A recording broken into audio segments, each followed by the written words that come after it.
Protests in Portland continue to turn violent, and it's expanding to a police precinct far from the Justice Center that was once the flashpoint for unrest. Welcome to KOIN 6 News. I'm Wayne Haverly. A protest is scheduled to take place tonight at Peninsula Park. Over the past few days, we've seen the protests shift from downtown towards parks and law enforcement buildings on the east side. KOIN 6's Jennifer Dowling is live there this evening with an update for us on this night 72 of protests in Portland. Jennifer? That's right, Wayne. It will be another night of protests. We saw social posts online that indicate that this will be the gathering spot again tonight from 7 till probably around 9 or 10 o'clock for people wanting to protest and to call for change in the Black Lives Matter movement. Last night, hundreds of people gathered on Northeast 47th Street in the residential neighborhood there by a law enforcement building. And we've been talking to neighbors in these east side locations who say they're a little nervous about getting tear gas now that these protests have moved into their neighborhoods.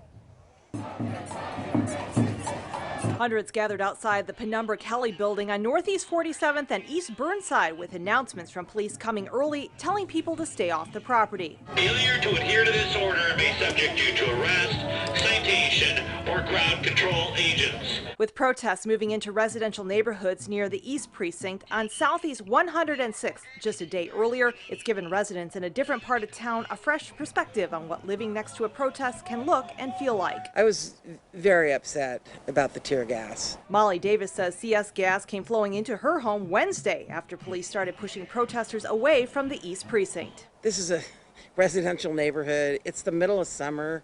People have their windows open.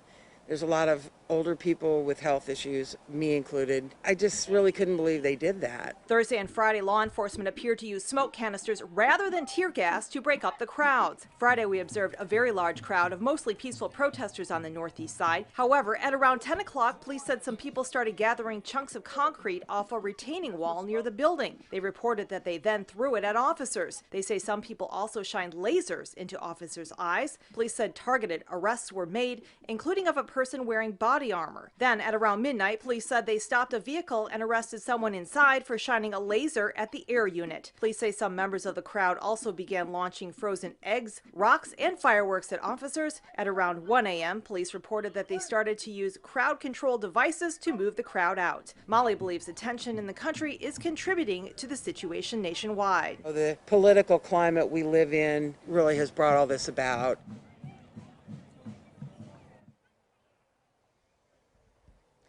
And Portland police reported that Friday night, 24 arrests were made. We'll keep an eye on things and bring you any updates here from the east side tonight. Back to you, Wayne.